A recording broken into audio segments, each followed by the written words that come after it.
Hi friends, welcome back to another video on VPC. ఈ వీడియోలో మనం ఏం చూస్తున్నామనంటే వీపీసీకి సంబంధించింది ప్రాక్టికల్గా ఒక డెమో అనేది చేయబోతున్నాం. ఆ డెమో కూడా వీపీసీ ప్లస్ EC2 కాంబినేషన్లో దీన్ని చేయబోతున్నాం.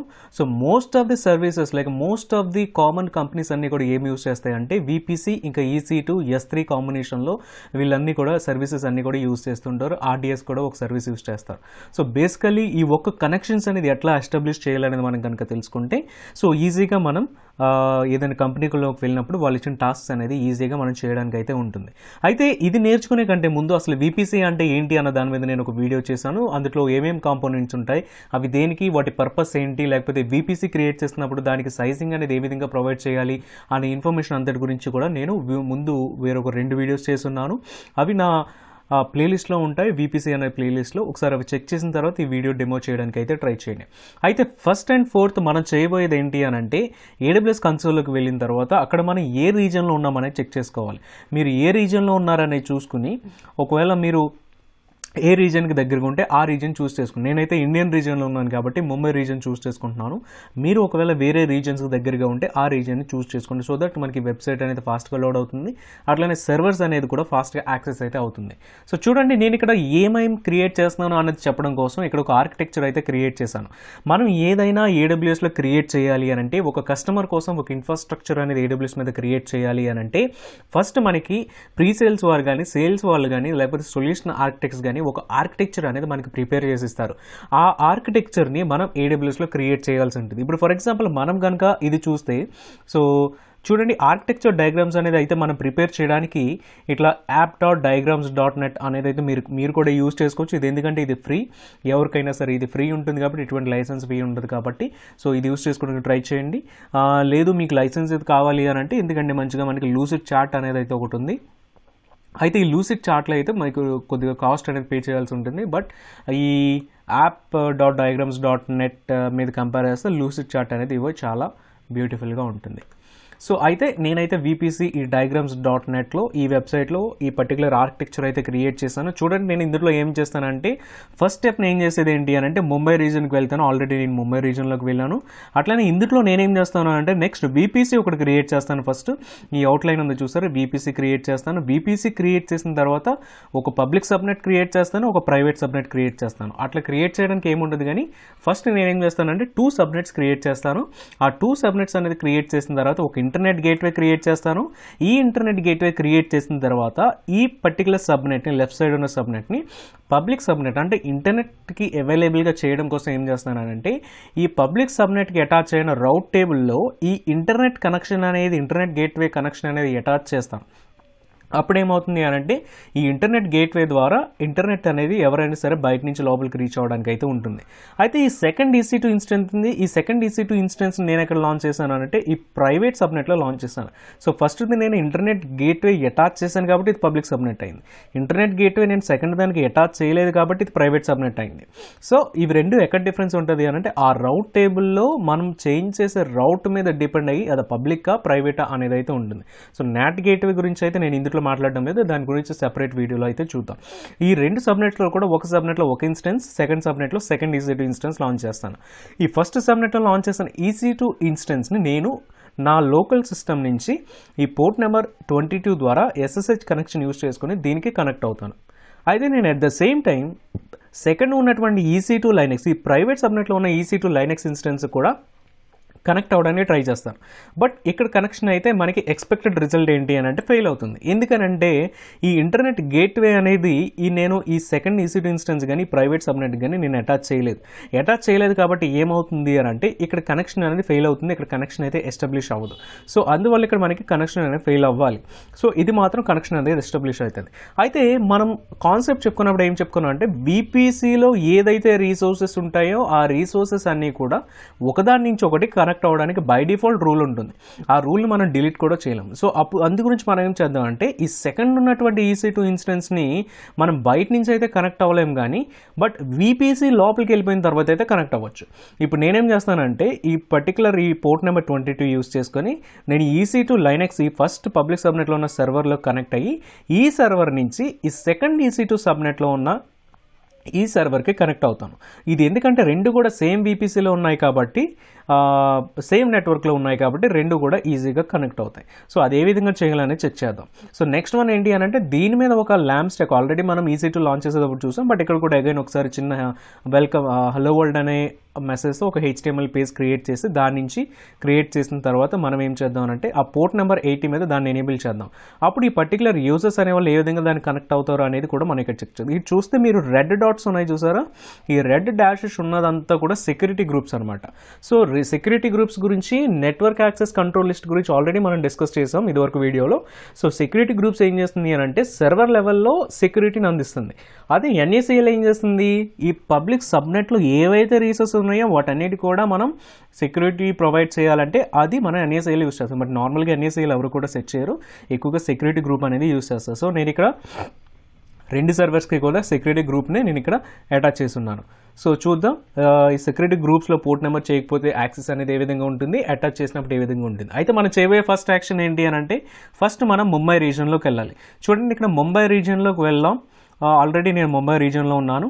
సో నెక్స్ట్ మనం చేయబోయే యాక్షన్ ఏంటి అని అంటే VPC సర్వీస్లోకి వెళ్ళి ఒక VPC అనేది అక్కడ క్రియేట్ చేద్దాం ఫస్ట్ స్టెప్. సో VPCకి వెళ్దాం.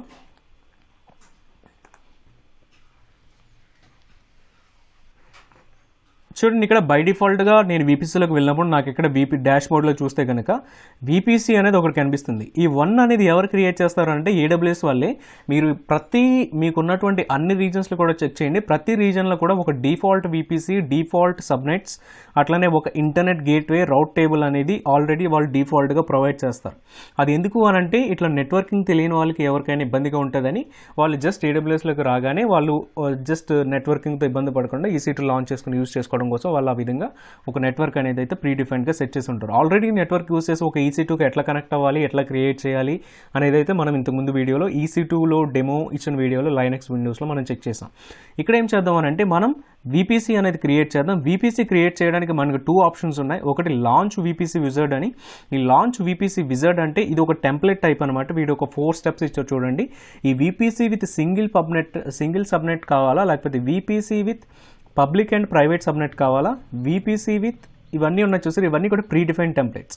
మీరు ఒకవేళ ఇది చూస్ చేసుకుంటే ఆల్రెడీ ఇందులో ఏదైతే ఉందో అవి డిఫాల్ట్గా మీకోసం అయితే క్రియేట్ అయిపోతుంది. బట్ మీరు ఇది ట్రై చేస్తే ఏంటంటే మీకు AWS మీద కంప్లీట్గా VPC మీద కంప్లీట్ గ్రిప్ అనేది రాదు. సో AWS మొత్తం అవన్నీ సెటప్ అంతా మీకోసం చేసేస్తుంది కాబట్టి మీరు అక్కడ చేయడానికి ఏమీ ఉండదు. సో అందు గురించి మనం ఇక్కడ ఏం ట్రై చేద్దామనంటే VPC అనేది ఓన్గా ఎట్లా క్రియేట్ చేయాలని చెక్ చేద్దాం. సో ఇక్కడ చూడండి మనకి ఈ యువర్ VPCస్లోకి వస్తే ఇక్కడ క్రియేట్ VPC అని ఒక ఆప్షన్ ఉంది. ఈ క్రియేట్ VPCకి వెళ్తే ఇక్కడ మనం VPC నేమ్ ట్యాగ్ ఇవ్వాలి. డెమో VPC అని పెడుతున్నాను. ఇక్కడ ఏ నేమ్ అయినా ఇచ్చుకోవచ్చు, నేమ్తో అయితే మనకు ప్రాబ్లం లేదు. ఇది జస్ట్ నేమ్ ట్యాగే కాబట్టి ఆప్షనల్, ఇవ్వకపోయినా పర్లేదు, బట్ ఇస్తే మనకి ఐడెంటిఫికేషన్ బాగుంటుంది. అయితే మనకి ఇక్కడ IPv4 CIDR బ్లాక్ అని ఉంది. ఇదైతే చాలా చాలా ఇంపార్టెంట్. చాలామంది ఇక్కడ VPCలో CIDR బ్లాక్ అనేది ఇవ్వడానికి అయితే చాలామంది ఈజీగా ఇచ్చేయగలుగుతారు, కానీ సబ్నెట్స్ వచ్చేసరికి అక్కడ CIDR బ్లాక్ అనేది ఇవ్వడానికి అయితే చాలా ఇబ్బంది పడతారు. అక్కడ చాలా ఫెయిల్ అనేది జరుగుతుంది. ఆ ఎర్రర్ కేసెస్ అని కూడా మనం ఇప్పుడు చెక్ చేద్దాం. సో డిఫాల్ట్గా నేను ఏం తీసుకుంటున్నా అంటే 10.0.0. మనకు ఉన్నటువంటి బెస్ట్ ప్రాక్టీస్ ప్రకారం /16 ఇస్తున్నాను. /16 అంటే 2^32 - 16 వస్తుంది, 2^16 వస్తుంది. సో 65,536 IP అడ్రసెస్ అనేది నేను ఈ VPCకి అటాచ్ చేస్తున్నాను. సో ఇక్కడ చూడండి మనకి IPv6 CIDR బ్లాక్ సపోర్ట్ కావాలా వద్దా. అయితే మనకి IPv4 IPv6 రెండు కావాలి అని అంటే ఇక్కడ మీరు IPv6 CIDR ఓన్డ్ బై మీ కానీ IPv6 CIDR బ్లాక్ ఈ రెండు అయితే క్రియేట్ చేయాలి. అయితే ఒక మెయిన్ డిఫరెన్స్ ఏంటి అని అంటే IPv4లో మాత్రం ప్రైవేట్ IPs ఉంటాయి, పబ్లిక్ IPs ఉంటాయి. బట్ IPv6లో వచ్చేసి ఓన్లీ పబ్లిక్ IPs మాత్రమే ఉంటాయి. అక్కడ ప్రైవేట్ IPv6 అనే అడ్రసెస్ అయితే ఉండవు. అందు గురించి AWS ఏం చేస్తుంది అని అంటే IPCIDR owned by you or AWS provided IPCIDR, అది మీరు చూస్ చేసుకోవచ్చు. బట్ ఇక్కడ నేనైతే నో IPv6 సపోర్ట్ తీసుకుంటున్నాను. అట్లానే టెనాన్సీ చూస్తే డిఫాల్ట్ కావాలా, డెడికేటెడ్ కావాలా అంటే డిఫాల్ట్ అంటే మీకు షేర్డ్ టెనాన్సీ వస్తుంది, డెడికేటెడ్ అంటే మీకు మాత్రమే వాళ్ళు సెపరేట్గా ఒక VPC అనేది క్రియేట్ చేస్తారు. అట్లా క్రియేట్ చేసినందుకు మీకు ఎక్స్ట్రా కాస్ట్ కూడా అవుతుంది. నేనైతే డిఫాల్ట్ తీసుకుంటున్నాను. ఈ నేమ్ ట్యాగ్స్ ఆల్రెడీ పైన ఇచ్చింది, కింద కూడా వచ్చింది. So create VPC.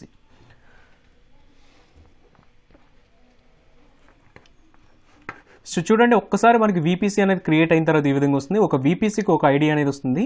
ఆల్రెడీ నేను EC2 లాంచ్ చేసేటప్పుడు ఏం చెప్పాను అని అంటే మీకు డిఫాల్ట్గా AWS క్రియేట్ చేసిన VPCస్కి మాత్రమే 8 డిజిట్ VPC ఐడి అనేది ఉంటుంది.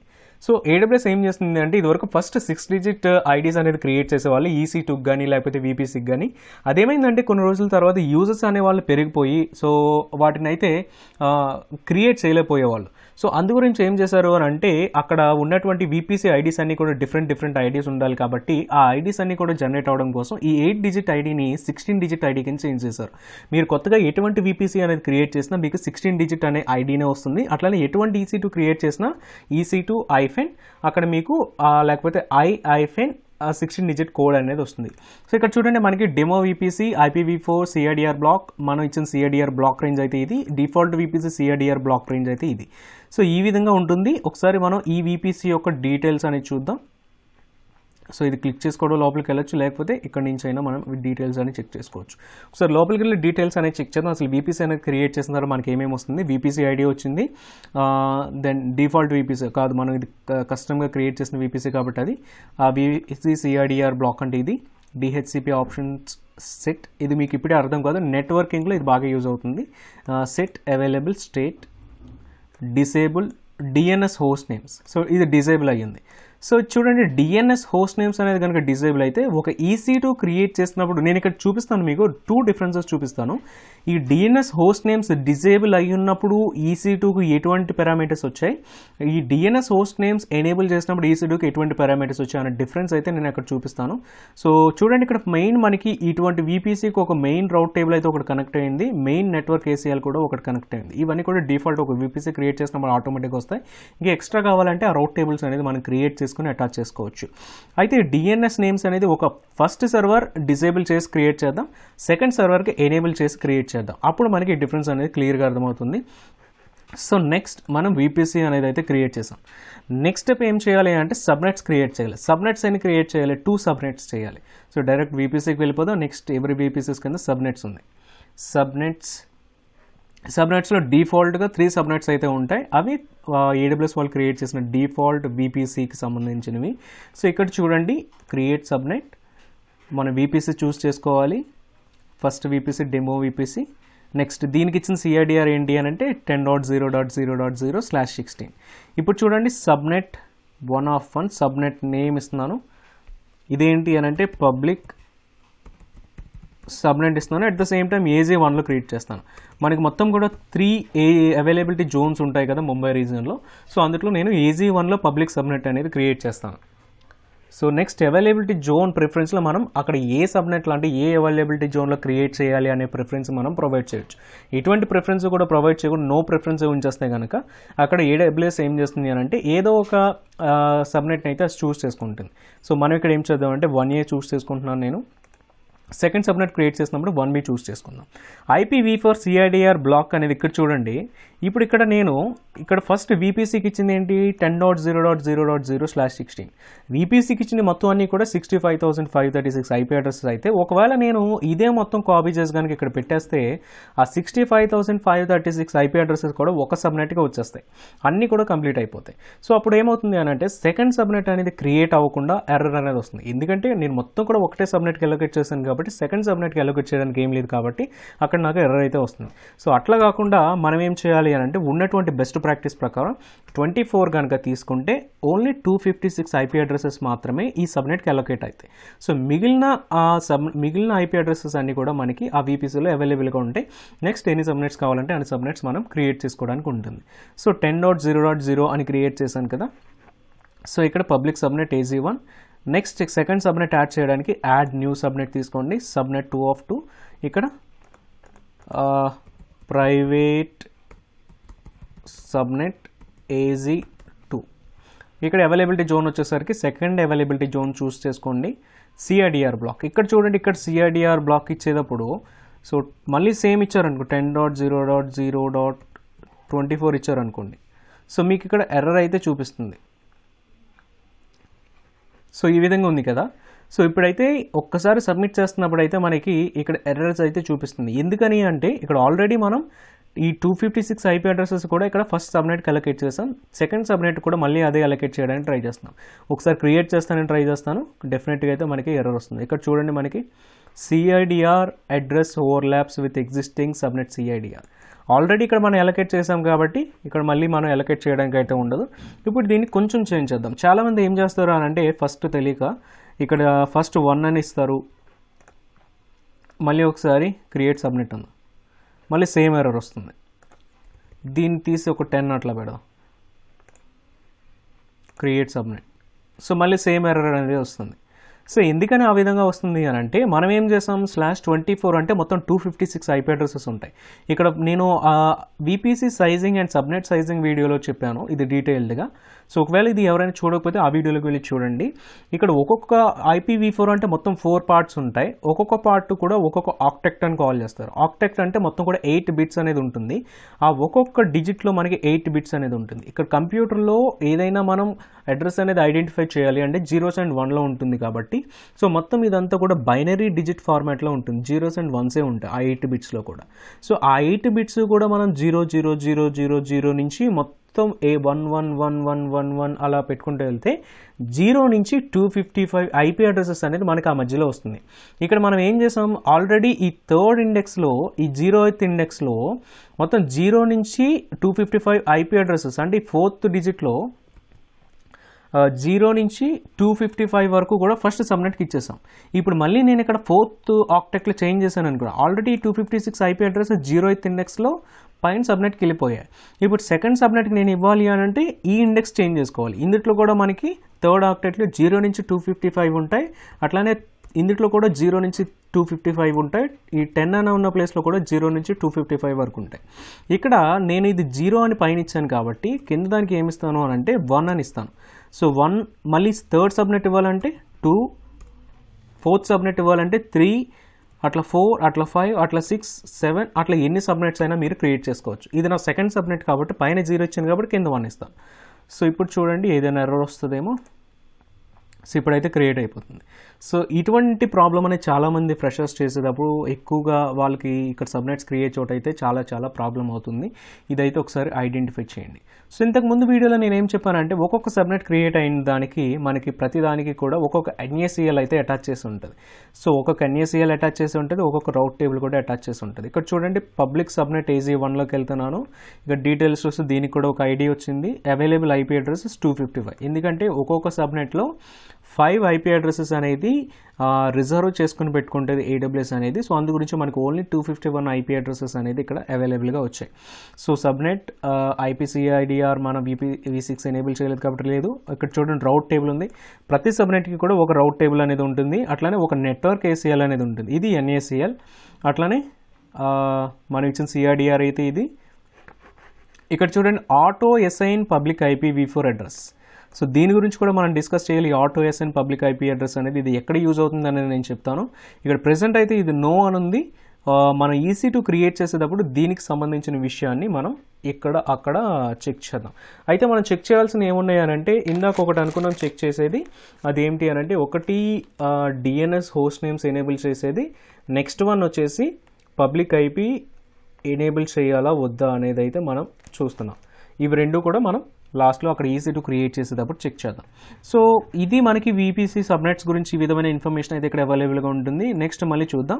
ఇక్కడ మనం పబ్లిక్ సబ్నెట్ ప్రైవేట్ సబ్నెట్ అనేది క్రియేట్ చేసాం, అంటే ఓన్లీ నేమింగ్ ఇచ్చాం, బట్ వాటి రౌట్ టేబుల్స్కి మనం అయితే ఇంకా అటాచ్ చేయాలి. నెక్స్ట్ ఏం చేయాలి అని అంటే, ఇంటర్నెట్ గేట్వే క్రియేట్ చేద్దాం. ఇంటర్నెట్ గేట్వే మనకి ఇక్కడ చూస్తే ఇక్కడ ఉంది ఇంటర్నెట్ గేట్వే. సో ఇందులో అయితే మన డిఫాల్ట్గా ఒక ఇంటర్నెట్ గేట్వే ఉంటుంది, ఎందుకంటే డిఫాల్ట్ VPC ఉంది కాబట్టి దాన్ని క్రియేట్ చేసింది. సో డెమో VPC IZW అంటే ఇంటర్నెట్ గేట్వే. సో సింపుల్గా ఇంకేమి ఇవ్వక్కర్లేదు, క్రియేట్ ఇంటర్నెట్ గేట్వే క్రియేట్ అయిపోయింది. సో నెక్స్ట్ దీనిని అటాచ్ చేయాలి అని అంటే, ప్రెసెంట్ స్టేట్ చూస్తే మీకు డిటాచ్డ్లో ఉంది, అంటే దేనికి అటాచ్ చేయలే. ఇంటర్నెట్ గేట్వే క్రియేట్ చేయగానే VPCకి అటాచ్ కాదు. మీరు ఇక్కడ యాక్షన్స్లోకి వెళ్ళి అటాచ్ టు VPC అంటేనే మనం సెలెక్ట్ చేసుకున్నప్పుడు తర్వాత మాత్రమే VPCకి అటాచ్ అవుతుంది. ఏదైనా ఒక VPCకి మనం ఒక్క ఇంటర్నెట్ గేట్వే మాత్రమే అటాచ్ చేయగలం. అందు గురించి ఇక్కడ మన అకౌంట్లో 2 VPCs ఉన్నా ఇక్కడ డ్రాప్ డౌన్లో మనకు ఒక VPC ఎందుకు చూపిస్తుందంటే, ఏదైతే VPCకి ఇంటర్నెట్ గేట్వే అటాచ్ చేసలేదో అది మాత్రమే ఇక్కడ చూపిస్తుంది, attach to internet gateway. So next third step అంటే VPCకి అయితే ఇంటర్నెట్ వస్తుంది, నేను ఎందుకంటే ఇంటర్నెట్ గేట్వే అటాచ్ చేశాను కాబట్టి. నెక్స్ట్ ఏం చేయాలి, డయాగ్రామ్ ప్రకారం ఈ ఇంటర్నెట్ గేట్వే నుంచి పబ్లిక్ సబ్నెట్కి ఇంటర్నెట్ కనెక్షన్ వచ్చేలాగా మనం చేంజ్ చేయాలి. అది చేంజ్ చేయాలి అని అంటే రౌట్ టేబుల్స్ చేంజ్ చేయాలి. సో సబ్నెట్స్కి వెళ్దాం. సబ్నెట్స్లో ఆ రెండు రౌట్ టేబుల్స్కి కూడా సేమ్ రౌట్ టేబుల్, రెండు సబ్నెట్స్కి సేమ్ రౌట్ టేబుల్ ఉందా లేకపోతే డిఫరెంట్ రౌట్ టేబుల్ ఉందా అనేది మనం చెక్ చేద్దాం. సో ఇక్కడ చూద్దాం, ఈ రౌట్ టేబుల్ ఐడి వచ్చేసి 157A ఉంది పబ్లిక్ సబ్నెట్కి. అట్లనే ప్రైవేట్ సబ్నెట్ కూడా చెక్ చేద్దాం, దీనికి కూడా 157A అని ఉంది. సో ఇక్కడ రెండింటికి కూడా సేమ్ రౌట్ టేబుల్ ఉన్నప్పుడు ఏమవుతుంది అని అంటే, నేను ఒక రౌట్ టేబుల్లో రూల్ అనేది చేంజ్ చేసినప్పుడు రెండు సబ్నెట్స్కి కూడా ఎఫెక్ట్ అవుతుంది. సో నేను అందు గురించి ఏం చేస్తానంటే డిఫరెంట్గా ఒక రౌట్ టేబుల్ అనేది క్రియేట్ చేస్తాను. ఆ రౌట్ టేబుల్కి నేను ఈ పబ్లిక్ అనేది అటాచ్ చేస్తాను. క్రియేట్ వన్ రౌట్ టేబుల్. ఈ రౌట్ టేబుల్కి నేనేమి ఇస్తానంటే పబ్లిక్ RT అంటే రౌట్ టేబుల్ ఫర్ డెమో VPC. ఇక్కడ VPC చూస్ చేసుకోవాలి, డెమో VPC, క్రియేట్ రౌట్ టేబుల్. సో మన దగ్గర ఇప్పుడు రెండు రౌట్ టేబుల్స్ ఉన్నాయి. ఇది వచ్చేసి మనం ఇందాక డిఫాల్ట్గా సబ్నెట్స్తో పాటు క్రియేట్ అయిన ఒక రౌట్ టేబుల్. సో దీన్ని మనం ప్రైవేట్ రౌట్ టేబుల్ కింద డెమో VPC కింద నేమింగ్ చేస్తున్నాను. ఇక్కడ చూద్దాం మనం, ఇది రౌట్ టేబుల్ ఐడి. ఇక్కడ చూస్తే ఇది దేనికి అటాచ్ అయ్యిందన్న ఇన్ఫర్మేషన్ మనకి ఎక్కడ వస్తుంది అని అంటే ఇక్కడ డీటెయిల్స్లో ఇవన్నీ ఉన్నాయి కదా. సో రౌట్స్ ఇక్కడ చూడండి, డిఫాల్ట్గా ఈ రౌట్స్ ఎనేబుల్ అయ్యి ఉన్నాయి. డిఫాల్ట్గా 10.0.0 అంటే ఈ పర్టికులర్ VPC చూస్తే VPC ఎంటైర్ నెట్వర్క్ అడ్రస్ అనమాట. అందు గురించే మనకి ఈ లోపల VPCలోకి వెళ్ళిన తర్వాత ఈ EC2 నుంచి EC2 కనెక్ట్ అవ్వడం, దీని నుంచి వేరే సర్వర్ కనెక్ట్ అవ్వడం కూడా ఎందుకు పాసిబుల్ అవుతుంది అని అంటే ఈ రౌట్ టేబుల్లో వాళ్ళు ప్రొవైడ్ చేసినటువంటి డిఫాల్ట్ రూల్ వల్ల మాత్రమే అది మనకి పాసిబుల్ అవుతుంది. ఒకవేళ ఇక్కడ ఈ రౌట్ తీయడానికి అయితే అవ్వదు, ఇది డిఫాల్ట్ రూట్ కాబట్టి. సో దీన్ని మనం తీయలేం. సో దీన్ని మనకు తీయడానికి ఆప్షనే ఉండదు. అందు గురించి బై డిఫాల్ట్గా ఎవ్రీ రౌట్ టేబుల్కి కూడా ఇంటర్నెట్ మొత్తం VPCలో ఎక్కడి నుంచి ఎక్కడికైనా కనెక్ట్ అవ్వడానికి పాసిబిలిటీ అనేది ఉంటుంది. సో ఇది డిఫాల్ట్ రౌట్ అనమాట. దీని గురించి కూడా మనకి ఇంటర్వ్యూలో కానీ లేకపోతే సర్టిఫికేషన్ ఎగ్జామ్స్లో కానీ క్వశ్చన్స్ వచ్చే అవకాశం అయితే ఉంటుంది. అట్లనే సబ్నెట్ అసోసియేషన్స్ తీసుకుంటే ఇక్కడ ఈ ఒక్క రౌట్ టేబుల్కి రెండు సబ్నెట్స్ అనేది అసోసియేట్ అయి ఉన్నాయి. ఇదే సబ్నెట్ అని అంటే ప్రైవేట్ రౌట్ టేబుల్ అనుకున్నాం కాబట్టి ఓన్లీ మనం ఒక సబ్నెట్ని అయితే దీని నుంచి డిటాచ్ చేసేద్దాం. సో ఇక్కడ చూద్దాం, పబ్లిక్ సబ్నెట్ని డిటాచ్ చేసేస్తున్నాను. Available subnet, edit subnet associations. So దీన్ని మనం ఓన్లీ ప్రైవేట్ సబ్నెట్కి అటాచ్ చేద్దాం. సో ప్రైవేట్ రౌట్ టేబుల్ని ప్రైవేట్ సబ్నెట్కి అటాచ్ చేస్తాను. నేను అక్కడ ఎటువంటి రౌట్స్ కూడా నేను చేంజ్ చేయలేదు, ఓన్లీ సింగిల్ రౌట్ మాత్రమే ఉంది. సో ఇప్పుడు ఏం చేస్తానంటే సెకండ్ పబ్లిక్ రౌట్ టేబుల్కి వెళ్ళి అక్కడ ఇంటర్నెట్ గేట్వేని అటాచ్ చేస్తాను అండ్ సబ్నెట్ అసోసియేషన్ పబ్లిక్ సబ్నెట్ని అసోసియేట్ చేస్తాను. సో ఈ విధంగా మనం ఏం చేయొచ్చు అంటే పబ్లిక్ సబ్నెట్ని మన రూట్ అనేది ఎనేబుల్ చేయొచ్చు. ఇక్కడ చూడండి, రౌట్స్లోకి వెళ్దాం, ఎడిట్ రౌట్స్. ఇక్కడ కూడా మనకి ఈ /16 ఉంది, అంటే బై డిఫాల్ట్ ఎట్లయితే ఉందో ఆ విధంగా. ఇక్కడ ఇంటర్నెట్ కనెక్షన్ అనేది రావాలి అని అంటే మనకు ఖచ్చితంగా 0.0.0ని ఎనేబుల్ చేసుకోవాలి. ఇది ఎనేబుల్ చేసినప్పుడు మాత్రమే మనకి ఇంటర్నెట్ కనెక్షన్ అనేది వస్తుంది, లేదంటే రాదు. అదే ఒకవేళ IPv6 అయితే ఈ ::/0 అనేది ఎనేబుల్ చేసుకోవాలి, అప్పుడు మాత్రమే వస్తుంది. నేనైతే IPv4 కాబట్టి ఇది మాత్రం తీసుకుంటున్నాను. అట్లనే టార్గెట్ కనుక చూసుకుంటే మనకి ఇవన్నీ కూడా టార్గెట్స్ అనమాట. వీటన్నిటి నుంచి కూడా మనం రౌట్స్ అనేది VPCకి ఎనేబుల్ చేయొచ్చు. అయితే వీటన్నిటిలో మనం చూస్తుంది ఏంటి అని అంటే ఇంటర్నెట్ గేట్వే చూసాం, అట్లనే నాట్ గేట్వే చూసాం, అట్లనే ఇంకా వేరేవేవి కూడా చూడలేదు. బట్ ఇవన్నీ కూడా అడ్వాన్స్డ్ నెట్వర్కింగ్లోకి వెళ్తే అవసరం అవుతాయి. మనమైతే ఓన్లీ ఇంటర్నెట్ గేట్వే గురించి, నాట్ గేట్వే గురించి చూద్దాం. నాట్ గేట్వే గురించి నెక్స్ట్ వీడియోలో చూద్దాం. ప్రెజెంట్ అయితే ఇంటర్నెట్ గేట్వే అనేది చూస్ చేసుకోండి. ఇంటర్నెట్ IZW సెలెక్ట్ చేయగానే IZW వచ్చింది. ఇక్కడ చూడండి, ఇప్పుడు రిమూవ్ అనే ఆప్షన్ వచ్చింది. డిఫాల్ట్ రూట్కి అయితే రిమూవ్ ఆప్షన్ లేదు, ఓన్లీ దీనికి మాత్రం రిమూవ్ ఆప్షన్ అయితే వస్తుంది. నెక్స్ట్ సేవ్ చేంజెస్ సేవ్ అయింది, రౌట్ అనేది యాడ్ చేసాం. నెక్స్ట్ సబ్నెట్ అసోసియేషన్స్ చెక్ చేద్దాం. సబ్నెట్ అసోసియేషన్స్ డిఫాల్ట్గా ఏం లేదు, ఎడిట్ సబ్నెట్ అసోసియేషన్స్. ఇక్కడ పబ్లిక్ సబ్నెట్ అనేది తీసుకుందాం.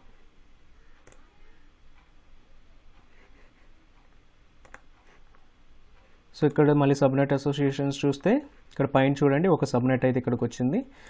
అట్లానే ఇది పబ్లిక్ సబ్నెట్కి మనం పబ్లిక్ రౌట్ టేబుల్ యాడ్ చేసాం, ప్రైవేట్ సబ్నెట్కి ప్రైవేట్ రౌట్ టేబుల్ యాడ్ చేసాం. సో ఈ డయాగ్రామ్ ప్రకారం ఏమైందంటే VPC చేసాం, పబ్లిక్ సబ్నెట్, ప్రైవేట్ సబ్నెట్ చేసాం, రౌట్ టేబుల్స్ అటాచ్ చేసేసాం. సో నెక్స్ట్ వన్ ఏం చేయాలి అని అంటే ఒక EC2 క్రియేట్ చేసేద్దాం. అయితే మనం ఇందాక VPC క్రియేట్ చేసేటప్పుడు ఇప్పుడు బేసిక్ నెట్వర్క్ సెటప్ అంతా కూడా అయిపోయింది. ఒకసారి EC2 కన్సోల్కి వెళ్దాం.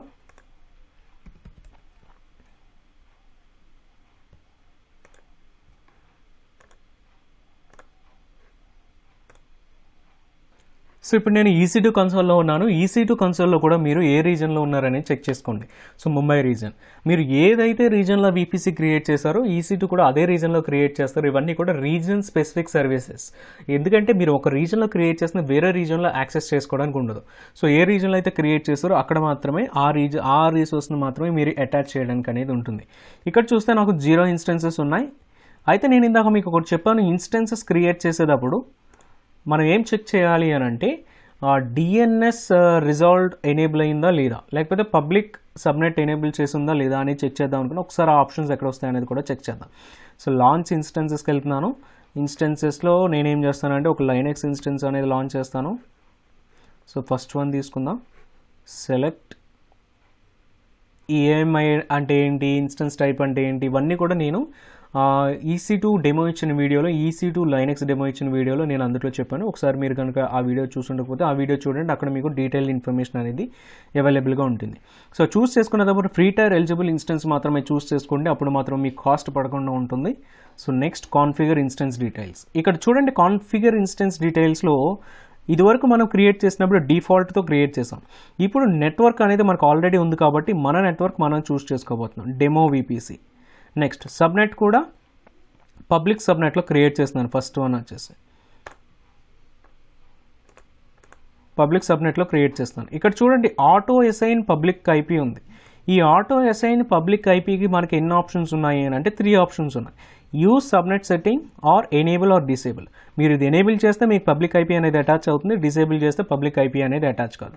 బట్ యూజ్ సబ్నెట్ సెట్టింగ్ అని అంటే మన ఈ ప్రతి సర్వర్ క్రియేట్ చేసేటప్పుడు ఈ పర్టిక్యులర్ ఆప్షన్ అనేది సెలెక్ట్ చేసుకోవాల్సిన అవసరం లేకుండా ఉండడానికి మనకి సబ్నెట్స్లోనే ఒక ఆప్షన్ అనేది ఉంది. ఆ సబ్నెట్స్లోకి వెళ్ళినప్పుడు మనకి ఎక్కడ ఉంటుంది అని అంటే ఒక సబ్నెట్ అనేది సెలెక్ట్ చేసుకున్నప్పుడు పబ్లిక్ సబ్నెట్ చూస్ చేసుకుంటే అందులో మనకి ఇక్కడ కనుక మీరు చూస్తే auto assign public IPv4 address. So ఇక్కడ మీరు ఏదైతే ఎస్ ఇచ్చారా నో ఇచ్చారా అన్న దాన్ని వీళ్ళు ఇక్కడ మీరు యూజ్ సబ్నెట్ సెట్టింగ్ కనుక ఉంచేస్తే ఇక్కడ ఉన్నటువంటి ఈ సెట్టింగ్ని తీసుకుని వచ్చి వీళ్ళు ఇక్కడ దీంతో మ్యాప్ చేసుకుంటారు. లేదు ఎనేబుల్ అంటే ఎనేబుల్ చేస్తారు, బట్ యూజ్ సబ్నెట్ సెట్టింగ్ అనేది ఎక్కడి నుంచి వస్తుంది అంటే ఇక్కడ ఉన్నటువంటి దీని నుంచి వస్తుంది. ఇక్కడ మీరు ఎస్ అని పెడితేనే మీకు ఇక్కడ పబ్లిక్ IP వస్తుంది, నో అని ఉంటే పబ్లిక్ IP అనేది రాదు. బట్ ఇక్కడ నేనైతే నో అనే ఉంచాను, బట్ స్టిల్ ఇక్కడ ఏం చేస్తున్నానంటే ఎనేబుల్ అని పెట్టుకుంటాను. ఎందుకంటే యూజ్ సబ్నెట్ సెట్టింగ్లో డిజేబుల్ ఉంది కాబట్టి ఇక్కడ ఎనేబుల్ చేసుకుంటాను. సో ఈ విధంగా నాకు ఈ పబ్లిక్ IP అనేది అటాచ్ అవుతుంది. అట్లానే నాకు ఇంకొక దాని గురించి ఏం చెప్పుకున్నాము అని అంటే DNS అదే సబ్నెట్లో కాదు VPCలో సెకండ్ వన్ ఏంటి అని అంటే మనకి ఇక్కడ DNS ఆప్షన్స్ అనేది ఒకటి ఉంది. Default VPC, DHCP, DNS host names డిసేబుల్డ్లో ఉంది. ఇది డిసేబుల్డ్లో ఉంటే ఏమవుతుంది అని అంటే మనకి క్రియేట్ అవుతున్న పబ్లిక్ IP, ప్రైవేట్ IP, ఇప్పుడు మన ఈ సర్వర్కి ఒక పబ్లిక్ IP ఒక ప్రైవేట్ IP క్రియేట్ అవుతుంది కదా. సో అవి క్రియేట్ అవుతున్నప్పుడు వాటికి ఒక డిఫాల్ట్ ఎండ్ పాయింట్ అనేది AWS వాళ్ళు ప్రొవైడ్ చేయరు. ఎండ్ పాయింట్ అంటే సంథింగ్ ఒక వెబ్సైట్ లింక్ లాగా ఉంటుంది. సో అంటే IP కాకుండా సంథింగ్ ఇప్పుడు google.com అంటే అదొక వెబ్సైట్ DNS నేమ్ అవుతుంది. సో అదే దాని కింద ఒక IP ఉంటుంది, దాన్ని రెండిట్లో మ్యాప్ చేస్తారు. అట్లా మనకి ఇక్కడ అది ఎనేబుల్ చేసలేదు కాబట్టి ఇక్కడ మనకు వచ్చే ప్రైవేట్ IPకి పబ్లిక్ IPకి రెండిటికి కూడా DNS నేమ్ అనేది మనకి ఎనేబుల్ అవ్వదు. సో అది మనం ఇక్కడైతే ఫస్ట్ నేను డిసేబుల్ చేసి క్రియేట్ చేస్తున్నాను, సెకండ్ ఇన్స్టెన్స్ క్రియేట్ చేసేటప్పుడు దీన్ని ఎనేబుల్ చేసి అక్కడ మనం ఆ డిఫరెన్స్ అనేది చూద్దాం. సో రిమైనింగ్ సెట్టింగ్స్ అన్ని కూడా డిఫాల్ట్గా వదిలేయండి. సో యాడ్ స్టోరేజ్, ఇక్కడ EBS హార్డ్ డిస్క్ అనేది అటాచ్ చేస్తున్నాం. సో ఇక్కడ 8 GB అనేది అటాచ్ అవుతుంది. Next add tags, public EC2, ఇక్కడ నేమ్ అనే ఇక్కడ వాల్యూ ఇద్దాం, నేమ్ కాన్ఫిగర్ సెక్యూరిటీ గ్రూప్. ఇక్కడ కూడా ఒక న్యూ సెక్యూరిటీ గ్రూప్ని తీసుకుందాం. ఆ న్యూ సెక్యూరిటీ గ్రూప్లో పోర్ట్ నెంబర్ 22 తీసుకుందాం. ఎందుకని పోర్ట్ నెంబర్ 22 తీసుకుంటున్నాను అని అంటే లైనెక్స్ సిస్టమ్స్కి మనం లాగిన్ అయ్యి కనెక్ట్ అవ్వాలి అని అంటే పోర్ట్ నెంబర్ 22లో SSH అనే ఒక ప్రోటోకాల్ ఉంటుంది. ఆ ప్రోటోకాల్ ద్వారా మాత్రమే మనం లాగిన్ అనేది అవ్వగలం. అందు గురించి నేనేం చేస్తానంటే ఈ పోర్ట్ నెంబర్ 22 తీసుకుంటున్నాను. ఇది నా కస్టమ్, ఇది ఎవరెవరికి యాక్సెస్ ఇవ్వాలి అనేది ఇక్కడ మెన్షన్ చేస్తాం మనం. 0.0.0 ఉంటే ఎవరికైనా యాక్సెస్ ఇచ్చామని, లేదు ఓన్లీ మై ఐపీ అనేది క్లిక్ చేస్తే నాకున్నటువంటి పబ్లిక్ ఐపీని మాత్రమే ఈ పర్టికులర్ సర్వర్ అనేది కనెక్ట్ అవుతుంది. సో ప్రెజెంట్ అయితే నేను కస్టమ్ తీసుకుంటున్నాను. సో కస్టమ్ కాదు, ఎనీవేర్ అంటే ఆల్ జీరోస్ వస్తాయి. కస్టమ్ అంటే మీరు ఒక ఐపీ అనేది మీరు యాడ్ చేసుకోవచ్చు. సో నెక్స్ట్ ఇదే ఇన్స్టెన్స్కి మనం ఏం చేయబోతున్నాము అని అంటే ఒక పోర్ట్ నెంబర్ 80లో కూడా ఒక వెబ్సైట్ అనేది హోస్ట్ చేయబోతున్నాం. సో దానికి కూడా ఎనీవేర్ పెట్టుకుందాం. So next review and launch. ఒక కీ పేర్ అనేది క్రియేట్ చేసుకుందాం. Create new key pair demo VPC. ఇదే కీ పేరు 2 సర్వర్లకి కూడా యూజ్ చేసుకుందాం మనం. నెక్స్ట్ డౌన్లోడ్ చేసుకున్నాక లాంచ్ ఇన్స్టెన్సెస్. సో ఈ విధంగా మనం ఒక సర్వర్ అయితే క్రియేట్ చేసుకోవచ్చు. ఇక్కడ చూద్దాం, ఈ సర్వర్కి వెళ్ళినప్పుడు మనకి ఆ డిఎన్ఎస్ అనేది డిసేబుల్డ్లో ఉంది కాబట్టి డిఎన్ఎస్ నేమ్ అనేది మనకి ఇక్కడ రాదు. సో చూడండి, ఇక్కడ పబ్లిక్ ఐపీ అయితే వచ్చింది, ఓకే బాగానే ఉంది. ప్రైవేట్ ఐపీ వచ్చింది, ఓకే. కానీ ఇక్కడ పబ్లిక్ IPv4 డిఎన్ఎస్ అయితే మనకు రాలేదు. ఇది ఎందుకని రాలేదు అని అంటే అక్కడ మనం డిఎన్ఎస్ నేమ్స్ అనేది డిసేబుల్ చేస్తున్నాం కాబట్టి రాలేదు. బట్ ప్రైవేట్ ఐపీకి అయితే డిఎన్ఎస్ అయితే వచ్చింది, పబ్లిక్ ఐపీకి మాత్రం డిఎన్ఎస్. ఇది ఎందుకంటే ఇంటర్నల్ కాబట్టి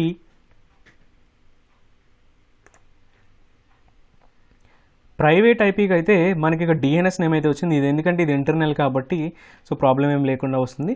బట్ అయితే పబ్లిక్ అయితే మాత్రం మనకి రాదు. సో ఈ విధంగా మనకి ఈ కాన్ఫిగరేషన్ అయితే ఉంటుంది. అయితే మన సెకండ్ ఇన్స్టెన్స్ కూడా లాంచ్ చేసేద్దాం.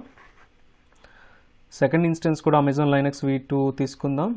ఇక్కడ కూడా మనం T2 మైక్రోనే తీసుకుందాం, ఫ్రీ టైర్ ఎలిజిబుల్. నెక్స్ట్ ఇక్కడ వచ్చేసరికి నేమ్ నెట్వర్క్లో డెమో విపిసి, సబ్నెట్ వచ్చేసి ప్రైవేట్ సబ్నెట్ తీసుకోండి. Next auto assign public IP use subnet setting ఉంచండి. ఇక్కడ మనకి పబ్లిక్ ఐపీ లేకపోతే పబ్లిక్ ఐపీ కూడా ఎనేబుల్ చేసుకుందాం, ఎందుకంటే మనం కనెక్టివిటీ టెస్ట్ చేద్దాం కదా బయట నుంచి, అందు గురించి ఇది తీసుకుంటున్నాను. అయితే దీనికంటే ముందు నేను ఏం చేస్తాను అని అంటే విపిసికి వెళ్ళి యాక్షన్స్లో ఎడిట్ డిఎన్ఎస్ హోస్ట్ నేమ్స్ తీసుకుంటాను. ఈ డిఎన్ఎస్ హోస్ట్ నేమ్స్ తీసుకొని ఇక్కడ ఎనేబుల్ చేసుకుంటాను. ఇది ఎనేబుల్ చేసినప్పుడు నాకు పబ్లిక్ ఐపీకి డిఎన్ఎస్ నేమ్ అనేది వస్తుంది. ఇది డిసేబుల్ చేసుకుంటే పబ్లిక్ ఐపీకి డిఎన్ఎస్ నేమ్ అయితే రాదు. So next add storage 8 GB వస్తుంది. నెక్స్ట్ ట్యాగ్స్ తీసుకోండి, నేమ్ ప్రైవేట్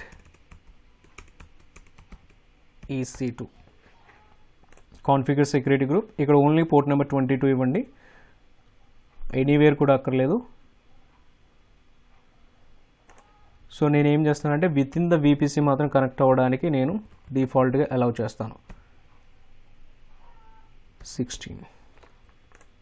సో ఇలా ఇస్తే ఏమవుతుందంటే నా విపిసిలో ఉన్న ప్రతి సర్వర్కి కూడా ఇది కనెక్ట్ అవ్వడానికి పర్మిషన్ అనేది వస్తుంది. Review and launch. Demo VPC అనే కీ పేర్ చూస్ చేసుకోండి, launch instances. So second instance కూడా క్రియేట్ అయింది. నేను అక్కడ డిఎన్ఎస్ నేమ్స్ అనేది ఎనేబుల్ చేస్తాను కదా, అది ఎనేబుల్ చేయడం వల్ల మనకు వచ్చిన బెనిఫిట్ ఏంటి అనేది ఇక్కడ చెక్ చేద్దాం. ప్రైవేట్ EC2, ఈ ప్రైవేట్ EC2 అనేది ఉంది కదా, ఇక్కడ చూడండి పబ్లిక్ ఐపీ వచ్చింది, ఓకే. పబ్లిక్ IPv4 డిఎన్ఎస్ కూడా మనకు వచ్చింది. ఇక డిఎన్ఎస్ నేమ్ చూస్తే మీకు compute.amazonaws.com, ఇది ఒక డొమైన్. బట్ ఇది చూస్తే compute.internal, ఇది డొమైనే కాదు, బట్ జస్ట్ వాళ్ళు ఒక ఇంటర్నల్ రిజల్యూషన్కి అయితే దీన్ని ప్రొవైడ్ చేశారు, అందుకంటే ప్రైవేట్ ఐపీ డిఎన్ఎస్ అయితే మనకు వస్తుంది. బట్ పబ్లిక్ IPv4 డిఎన్ఎస్ అనేది ఎందుకని వచ్చింది అని అంటే మనకు ఉన్నటువంటి ఇక్కడ విపిసి సెట్టింగ్స్లో ఈ డిఎన్ఎస్ హోస్ట్ నేమ్స్ అనేది ఎనేబుల్ చేసాం కాబట్టి మనకి ఈ పబ్లిక్ IPv4 డిఎన్ఎస్ అయితే వచ్చింది. సో ఈ విధంగా మనకి ఆ IPv4 డిఎన్ఎస్ అయితే హెల్ప్ అవుతుంది. ఇప్పుడు మనకు ఒక ఆర్కిటెక్చర్ కనుక చూసుకుంటే ఈ ఆర్కిటెక్చర్లో మనకు ఉన్నటువంటి ఇన్ఫ్రాస్ట్రక్చర్ అంతా కూడా మనం ఇంప్లిమెంటేషన్ చేసాం. విపిసి చేసాం, సబ్నెట్స్ చేసాం, EC2s చేసాం, సెక్యూరిటీ గ్రూప్స్ చేసాం, అట్లానే రౌట్ టేబుల్కి ఇంటర్నెట్ గేట్వేస్ అటాచ్ చేసాం. అయితే ఇప్పుడు మనం ఏం చేద్దామంటే అడ్మినిస్ట్రేటివ్ టాస్క్ చేద్దాం. ఇప్పుడు ఈ ఇన్స్టెన్స్ని ఎవరైనా కాన్ఫిగర్ చేయాలి అంటే డెవలపర్స్ కానీ ఇంజనీర్స్ కానీ, సో వాళ్ళు పోర్ట్ నెంబర్ 22 ద్వారా మాత్రమే కనెక్ట్ అవ్వగలుగుతారు. ఒకసారి ఇన్స్టెన్స్కి వెళ్ళి పబ్లిక్ EC2కి ఫస్ట్ కనెక్ట్ అవుదాం. పబ్లిక్ EC2 నేనేం చేస్తానంటే చాలామంది ఇక్కడ పుట్టితో కనెక్ట్ అవుతూ ఉంటారు. నేనైతే మొబైఎక్స్టెమ్ అనేది మీకు సజెస్ట్ చేస్తాను.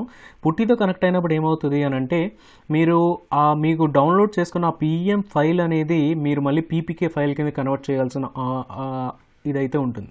బట్ మొబైఎక్స్టెమ్లో అయితే మీరు ఆ విధమైన కన్వర్షన్ అనేది చేయక్కర్లేదు. సో దానివల్ల మీకు కొద్దిగా ఈజీగా ఉన్నట్టు అనిపిస్తుంది. సో అందు గురించి నేను కూడా ఇది యూజ్ చేస్తాను. సో ఇక్కడ మనం పబ్లిక్ IP అనేది కాపీ చేసుకుందాం. యూజర్ నేమ్ ఇవ్వకపోయినా ఏం కాదు, లాగిన్ అయిన తర్వాత అయినా ఇవ్వచ్చు. అడ్వాన్స్డ్ SSH సెట్టింగ్స్లో మనకి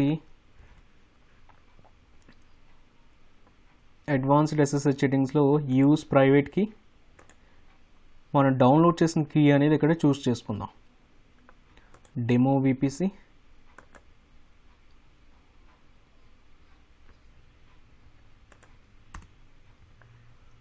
ఓకే. సో ఇప్పుడు మనం చేసిన నెట్వర్క్ కనెక్షన్స్ అన్నీ కూడా సరిగ్గా ఉంటే అప్పుడు ఈ విధంగా వస్తుంది. లేదంటే అది కనెక్షన్ టైమ్డ్ అవుట్ ఎర్రర్ అంటూ వస్తుంది. So EC2-user. సో ఇప్పుడు మనం ఆ EC2 కనెక్ట్ అయ్యున్నాం. మీరు ఆ VPC EC2 IP అడ్రస్ కూడా మీరు ఇక్కడ చెక్ చేయొచ్చు. 13.232.38.205. ఇప్పుడు మనం ఏం చేద్దామనంటే వేరొకటి తీసుకొని ఇక్కడ సెకండ్ EC2 ఇన్స్టెన్స్ కూడా కనెక్ట్ అవ్వడానికి ట్రై చేద్దాం. SSH సెకండ్ EC2 కూడా మనకి పబ్లిక్ IP అనేది ప్రొవైడ్ చేసాం కాబట్టి ఈ పబ్లిక్ IPని తీసుకుందాం. ఈ ప్రైవేట్ EC2 ఇన్స్టెన్స్కి సేమ్ కీ అనేది ప్రొవైడ్ చేద్దాం. Demo VPC, okay. సో దీనికైతే కనెక్షన్ టైమ్డ్ అవుట్ ఎర్రర్ అనేది వస్తుంది. ఎందుకని వస్తుంది అని అంటే ఎక్స్పెక్టెడ్ అవుట్కమ్ అయితే కనెక్షన్ టైమ్డ్ అవుట్ ఎర్రర్. ఎందుకని వస్తుంది అని అంటే మనం ఈ ఆర్కిటెక్చర్ ప్రకారం కనుక చూసుకుంటే ఈ ఆర్కిటెక్చర్లో మన ఇంటర్నెట్ గేట్వే కనెక్షన్ ఓన్లీ ఒక ఇన్స్టెన్స్కి ఇచ్చాం. సెకండ్ ఇన్స్టెన్స్కి ఆ కనెక్షన్ ఇవ్వలేదు కాబట్టి వాళ్ళు ఈ ఇంటర్నెట్ గేట్వే ద్వారా EC2 కనెక్ట్ అవ్వడం అస్సలు జరగని పని. అందు గురించి మనకు కనెక్షన్ అనేది ఎస్టాబ్లిష్ కాదు. ఇక్కడ ఈ ఎర్రర్ అయితే వస్తుంది చూడండి, కనెక్షన్ టైమ్డ్ అవుట్ అనేసి వస్తుంది. ఈ కనెక్షన్ టైమ్డ్ అవుట్ అనేది ఈ విధమైన పరిస్థితుల్లో మనకైతే ఎర్రర్ రావడం అయితే జరుగుతుంది. ఇది మనకి పబ్లిక్ EC2 ఇన్స్టెన్స్. ఇప్పుడు మనం ఏం చేద్దాం అని అంటే ఈ పర్టికులర్ EC2 ఇన్స్టెన్స్ నుంచి దీనికి ఇంటర్నల్గా కనెక్ట్ అవ్వడానికి ట్రై చేద్దాం. సో అది ఏ విధంగా కనెక్ట్ అవ్వాలి అని అంటే మరి ఈ EC2 నుంచి కనెక్ట్ అవ్వాలి అని అంటే సెకండ్ EC2కి సంబంధించినటువంటి PPK ఫైల్ కానీ ఆ PEM ఫైల్ కానీ మన దగ్గర ఉండాలి. నేను ఇప్పుడు ఈ సర్వర్ నుంచి కనెక్ట్ అవుతున్నాను కాబట్టి ఈ సర్వర్లో ఆ ఫైల్ అనేది ఉంటేనే నాకు ఆ కనెక్షన్ అనేది పాసిబుల్ అవుతుంది. సో ఫస్ట్ స్టెప్ ఏం చేద్దాం అని అంటే ఈ లోకల్ సిస్టంలోకి మనం పబ్లిక్ EC2 ఇన్స్టెన్స్లోకి ఆ ఫైల్ అనేది అప్లోడ్ చేద్దాం. డెమో VPC అప్లోడ్ చేయడానికి మీరు ఇక్కడ ఈ అప్లోడ్ బటన్ క్లిక్ చేస్తే ఆ ఫైల్ అనేది ఆటోమేటిక్గా అప్లోడ్ అయిపోయింది. చూడండి ఇక్కడ డెమో VPC.pem వచ్చేసింది. ఇక్కడ మనకి లోపల డిఫాల్ట్గా SSH అనే ప్రోటోకాల్ కమాండ్ అనేది ఉంటుంది. మనం ఇప్పుడు ఏం చేద్దాం అంటే ఆ కమాండ్ కనుక మీకు తెలియకపోతే ఇక్కడ ఇన్స్టెన్స్లోకి వెళ్తే ప్రైవేట్ EC2లో కనెక్ట్ అనేసి ఉంటుంది. దీని మీద క్లిక్ చేస్తే మీకు ఈ విధమైన ఆప్షన్స్ అయితే వస్తాయి. SSH క్లయింట్ కనుక మీరు తీసుకుంటే మనకి ఇక్కడ ఎగ్జాంపుల్ అనేది ఉంది. ఎగ్జాంపుల్లో మనం తీసుకుంటే నెక్స్ట్ EC2కి వెళ్ళండి, కాపీ చేయండి. సో demo-vpc.pem అనేది ఆల్రెడీ సేమ్ ఫోల్డర్లో ఉంది. home/EC2 యూజర్, ఇక్కడ కూడా EC2 యూజర్లోనే ఉన్నాను. నెక్స్ట్ EC2 యూజర్ ఇది దాని యొక్క పబ్లిక్ IP అనమాట. ఈ పబ్లిక్ IP ఇచ్చినప్పుడైతే మనకు కనెక్ట్ అవుతుందా? Are you sure? Connecting, yes. unprotected private key file permission denied. So ఇక్కడైతే ఎర్రర్ అయితే వచ్చింది. సో ఫస్ట్ మనం చేయాల్సిన యాక్షన్ ఏంటి అని అంటే ఇక్కడ పర్మిషన్స్ అనేది ఎనేబుల్ చేయాలి. ఈ chmod పర్మిషన్ ఉంది కదా, సో దీన్ని మనం ఈ కమాండ్ని ఎగ్జిక్యూట్ చేయాలి. నెక్స్ట్ మళ్ళీ పైన కమాండ్ని ఎగ్జిక్యూట్ చేద్దాం. సో నెక్స్ట్ EC2 అనేది కనెక్ట్ అయిపోయింది. సో ఇప్పుడు చూస్తే మీరు సెకండ్ EC2లో ఉన్నారు. ఆ EC2 ఒక IP అనేది మనకి ఇక్కడ కనిపిస్తుంది చూసారా, IP 10-0-1-234. ఈ 234 IP అడ్రస్ దేనిదని చెక్ చేద్దాం. క్యాన్సిల్. చూడండి ఇక్కడ ప్రైవేట్ EC2కి చూస్తే 10.0.1.234 అనేది దీని యొక్క IP అడ్రస్. సో మనం ఇప్పుడు ఎక్కడ ఉన్నాం అంటే 10.1. దీని యొక్క IPలో ఉన్నాం. అది ఇంతకుముందు చూస్తే మనకి 10.0.0.193 ఇక్కడ మనకి దీనికి చూస్తే 10.0.0.193. సో ఈ విధంగా మనం ఇప్పుడు ఏమైంది అని అంటే ఈ పర్టికులర్ ఆర్కిటెక్చర్లో చూస్తే దీని నుంచి ఫస్ట్ దీనికి కనెక్ట్ అయ్యాం, దీని నుంచి ఇప్పుడు దీనికి కనెక్ట్ అయ్యాం. సో ఇది ఎట్లా పాసిబుల్ అయింది అని అంటే మనం ఫస్ట్ కనెక్షన్ దీని నుంచి లోపలికి వెళ్ళిపోతున్నాం. సో పబ్లిక్ సబ్నెట్లో ఉన్న EC2లో నుంచి సెకండ్ EC2గా ఈ విధంగా కనెక్ట్ అయ్యాం మనం. సో ఇది మనం రెండింటి మధ్య ఉన్నటువంటి కనెక్షన్స్ తేడా. అయితే ఇప్పుడు వేరొకటి చేద్దాం. ఇప్పుడు ఇదే ప్రైవేట్ EC2కి నేనేం చేస్తాను అని అంటే సెక్యూరిటీ గ్రూప్లో ఆ పోర్ట్ నెంబర్స్ అనేది రిమూవ్ చేసేస్తాను. అది రిమూవ్ చేసినప్పుడు మనకి ఈ సెక్యూరిటీ గ్రూప్ అనేది సర్వర్ లెవెల్లో ఏ విధంగా సెక్యూరిటీ అనేది ప్రొవైడ్ చేస్తుంది అనే విషయం అయితే మనకి ఇక్కడ డీటెయిల్డ్గా అర్థమవుతుంది. సో ఇక్కడ ఇన్బౌండ్ రూల్స్ చూడండి, పోర్ట్ నెంబర్ 22 ఎనేబుల్ అయ్యింది మొత్తం VPC అంతటికి. నేను ఇప్పుడు ఏం చేస్తానంటే దీన్ని ఎడిట్ ఇన్బౌండ్ రూల్స్ చేసుకొని ఆ రూల్ని తీసేయడం కానీ మొత్తం దీని అంతటిని తీసేస్తాను. దీని అంతటిని తీసేసి నేనేం చేస్తాను అని అంటే జస్ట్ ఇవ్వాలి, లేకపోతే మొత్తం డిలీట్ చేసేస్తాను. డిలీట్ చేసేసి సేవ్ చేస్తాను. సో ఇప్పుడు చూద్దాం, నాకు ఇక్కడ ఇన్బౌండ్ రూల్స్ అయితే ఏమి ఎనేబుల్ చేసలేను. ఇప్పుడు నేను ఏం చేస్తానంటే సేమ్ EC2కి వెళ్తాను. ఫస్ట్ దాని నుంచి నేను బయటకు వచ్చేస్తాను. సో చూడండి, ఇప్పుడు నేను 10-0-1-234 నుంచి Ctrl-D కనుక ప్లస్ చేస్తే మీరు ఆ సెషన్లో నుంచి క్లోజ్ అయిపోయి లాగౌట్ అయిపోయి మీరు ఫస్ట్ లాగిన్ అయిన సెషన్లోకి వచ్చేస్తారు. 10.0.0.193కి వచ్చేస్తారు. ఇప్పుడు మళ్ళీ నేను అదే SSH కమాండ్ కనుక ఎగ్జిక్యూట్ చేస్తే నాకు కనెక్షన్ ఫెయిల్యూర్ అయితే వస్తుంది, సేమ్ కనెక్షన్ టైమ్డ్ అవుట్ వస్తుంది. ఎందుకని కనెక్షన్ టైమ్డ్ అవుట్ వస్తుంది అని అంటే ఈ పర్టికులర్ సెక్యూరిటీ గ్రూప్లో రూల్ అనేది నేను ఎనేబుల్ చేయలే. ఆ పర్టికులర్ EC2కు ఉన్నటువంటి ఈ EC2 ఉంది చూసారా, ఈ EC2 బయట ఉన్నటువంటి రెడ్ మార్క్స్లో ఉన్నటువంటి సెక్యూరిటీ గ్రూప్లో నేను ఏమాత్రం కూడా అలౌ చేయలేదు ఏ కనెక్షన్ని కూడా. అందు గురించి నాకు ఇది కనెక్షన్ అయితే కనెక్షన్ టైమ్డ్ అవుట్ అనేటువంటి ఎర్రర్ అయితే మనకి ఇక్కడ వస్తుంది. సో ఇంకా కనెక్ట్ అవ్వడం లేదు, చూద్దాం ఇంకొంతసేపు. అది లోపు ఏం చేస్తాను అని అంటే నేను ఈ సెకండ్ EC2 ఈ పబ్లిక్ EC2 ఉన్నటువంటి ఈ పబ్లిక్ IPని కాపీ చేసుకుంటాను. పబ్లిక్ IP కాదు, ప్రైవేట్ IPని కాపీ చేసుకుంటాను 0.193. ఇప్పుడు సెకండ్ EC2 సెక్యూరిటీ గ్రూప్లో రూల్ అనేది అటాచ్ చేసి పోర్ట్ నెంబర్ 22కి యాడ్ రూల్ 22 కస్టమ్ తీసుకుంటున్నాను. కస్టమ్లో /32 అంటే ఒకటే ఒక IP అడ్రస్ వస్తుంది కాబట్టి ఆ /32 అనేది వస్తుంది. 10.0.0.193 అంటే నా public IP, public EC2 private IP save చేస్తున్నాను. ఓకే, ఇది సేవ్ చేసాం. సో ఇప్పుడు ఏం చేస్తాను అంటే ఈ VPC డయాగ్రామ్ ప్రకారం ఓన్లీ ఈ పర్టికులర్ EC2 ఇన్స్టెన్స్ నుంచి మాత్రమే కనెక్ట్ అవ్వడానికి నేను రూల్ అనేది క్రియేట్ చేశాను. ఇప్పుడు మళ్ళీ మనం ఏం చేద్దాము అని అంటే ఇది ఇంకా కనెక్ట్ అవ్వడం లేదు, మేబీ దీనికి టైమ్ అవుట్ ఆఫ్టర్ కొంత టైం తర్వాత కనెక్షన్ టైమ్డ్ అవుట్ అని ఎర్రర్ రావచ్చు. నేనైతే దీన్ని క్యాన్సిల్ చేస్తాను Ctrl-C యూస్ చేసి. నెక్స్ట్ సేమ్ కమాండ్ అనేది మళ్ళీ ఎగ్జిక్యూట్ చేస్తాను.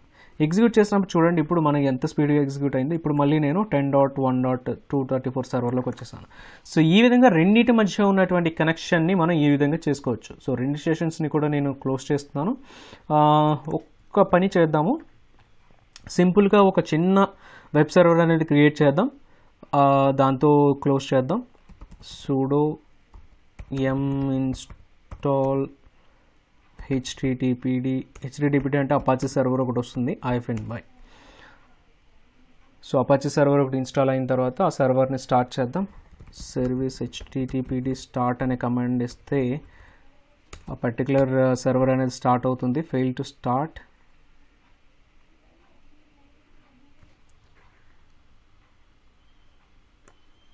సో ఇది ఎర్రర్ అయితే వస్తుంది, ఒకసారి చూద్దాం. ఓకే, sudo కమాండ్ ఇవ్వలేదు కదా. sudo అంటే ఇక్కడ అడ్మినిస్ట్రేటర్ అని లైనక్స్లో sudo సర్వీస్ httpd స్టార్ట్, ఒక సర్వీస్ని స్టార్ట్ చేస్తాం. అయితే ఇప్పుడు ఏం చేద్దాం అని అంటే ఒక జస్ట్ హలో వరల్డ్ అనే పేజ్ తీసుకుందాం. సో vim www/html/index.htmlలో vim ఎడిటర్ కాబట్టి h1 ట్యాగ్ తీసుకుంటాను, just HTML code. Welcome to Rakesh Taninki YouTube channel h1.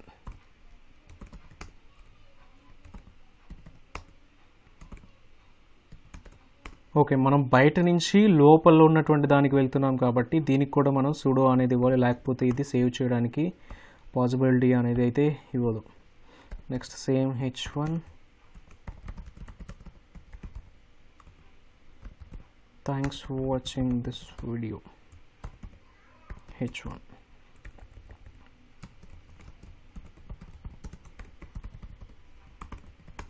ఇప్పుడైతే సేవ్ అయింది.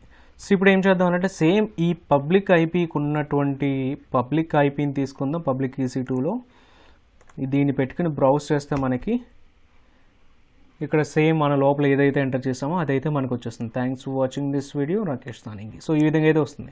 అయితే మనం ఇక్కడ సెకండ్ VPC ఇది ఇప్పుడు వీళ్ళు కనెక్ట్ అయ్యారు అన్నమాట. పోర్ట్ నెంబర్ 80 యూస్ చేసుకుని, ఇంతకు పోర్ట్ నెంబర్ 20 యూస్ చేసుకుని నేను కనెక్ట్ అయితే బయట నుంచి అప్లికేషన్ కనెక్ట్ అయ్యే వాళ్ళందరూ దీని ద్వారా కనెక్ట్ అవుతారు, ఈ పోర్ట్ ద్వారా.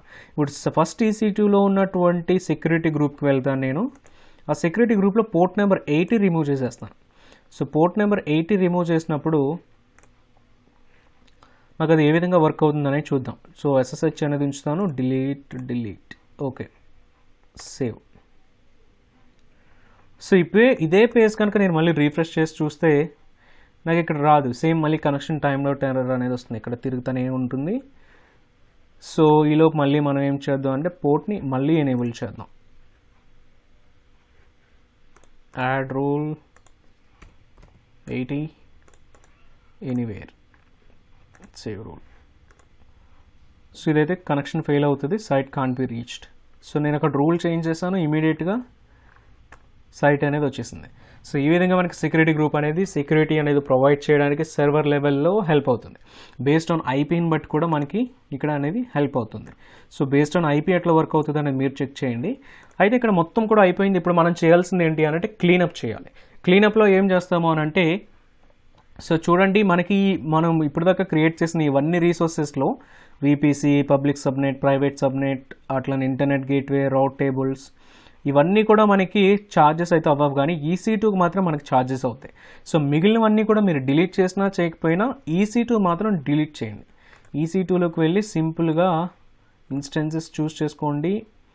ఇన్స్టెన్సెస్లో మనం క్రియేట్ చేసినటువంటి 2 ఇన్స్టెన్సెస్ని కూడా మీరు డిలీట్ చేసుకోండి. ఇవి డిలీట్ చేయకపోతే అవి రన్ అవుతూనే ఉంటాయి. రన్ అయితే మీకు ఛార్జెస్ పడుతుంది, మీరు ఆ ఛార్జెస్ పే చేయాలి. పే చేయకపోతే మీ అకౌంట్ అనేది సస్పెండ్ అయిపోతుంది. సస్పెండ్ అయితే మీకు ప్రాక్టీస్ చేయడానికి అకౌంట్ అనేది ఉండదు.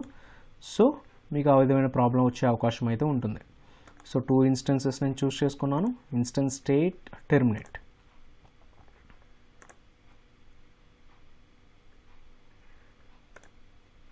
సో ఇవన్నీ కూడా ఇప్పుడు షటింగ్ డౌన్ స్టేజ్లోకి వెళ్తాయి. సో కొద్దిసేపటికి మొత్తం కూడా డిలీట్ అయిపోతాయి. సో ఇప్పుడు చూడండి, VPCలో ఏదైనా ఒక ఆర్కిటెక్చర్ వచ్చినప్పుడు ఈ విధంగా మనం నెట్వర్క్ సెటప్ నుంచి ఒక రీసోర్స్ అనేది క్రియేట్ చేయడం వరకు ఈ విధంగా మనం చేసుకోవచ్చు.